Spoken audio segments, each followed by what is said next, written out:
নারদে সিবিআইয়ের এফআইআর খারিজে আর্জুনে হাইকোর্টের দ্বারস্থ হলেন তৃণমূল সাংসদ অপরূপা পোদ্দার। আজ বিচারপতি জয়মাল্য বাগচি তার আর্জি শুনবেন।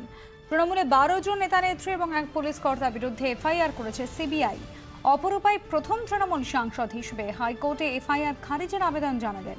বিশেষজ্ঞরা বলছেন, অপরূপার আর্জি নিয়ে আদালত কি মনোভাব নেয় তা দেখে নিতে চাইছে তৃণমূল শীর্ষ নেতৃত্ব, আর এরপরে পরবর্তী পদক্ষেপ ঠিক করবেন তারা।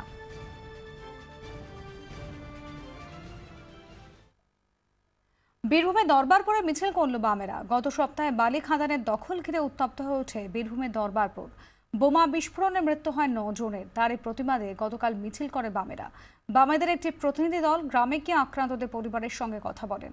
ঘটনা পূর্ণাঙ্গ তদন্ত এবং এলাকায় শান্তি ফেরানোর দাবিতে বামেরা সরব হয়েছেন। বালি মাফিয়াদের তাণ্ডব, বোমা বিস্ফোরণে বীরভূমের দরবারপুরে 9 জনের মৃত্যু। আর সেই ঘটনার প্রতিবাদে সোমবার সকালে লাভপুরে মিছিল করল বামেরা। গ্রাম পর্যন্ত মিছিলের অনুমতি না মেলায় সিপিএম নেতা সুজন চক্রবর্তীর নেতৃত্বে একটি প্রতিনিধি দল গ্রামে যায়। গ্রামে গিয়ে আক্রান্তদের সঙ্গে কথা বলেন তারা। যে জায়গায় বোমা বিস্ফোরণে গ্রামবাসীদের মৃত্যু হয়েছে সেই এলাকাও ঘুরে দেখেন বাম প্রতিনিধি দলের সদস্যরা। বীরভূমের বহু এলাকায় এখন দুষ্কৃতীদের মুক্তাঞ্চল। অভিযোগ সিপিএম নেতা সুজন চক্রবর্তীর।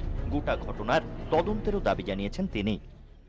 বালি খাদানের দখল নিয়ে নিজেদের লড়াই, বালি খাদানের নাম করে বদ্ধভূমিতে পরিণত করা হচ্ছে গ্রাম বাংলাকে। তার বিরুদ্ধে কত মানুষ ইতিমধ্যে মারা গেছেন কেউ জানে না। গ্রাম পুরুষহীন, গ্রামে আমাদের মহিলারাও থাকছে না, তার মধ্যেও পুলিশ অত্যাচার করছে বলে আমাদের কাছে খবর আসছে। লাভপুরের বিস্ফোরণের ঘটনাকে সামনে রেখে এবার বীরভূম জেলাতেও সংগঠন মজবুত করার চেষ্টা করছে সিপিএম, এমনটাই মনে করছে রাজনৈতিক মহল। ব্যুরো রিপোর্ট, 24 ঘন্টা।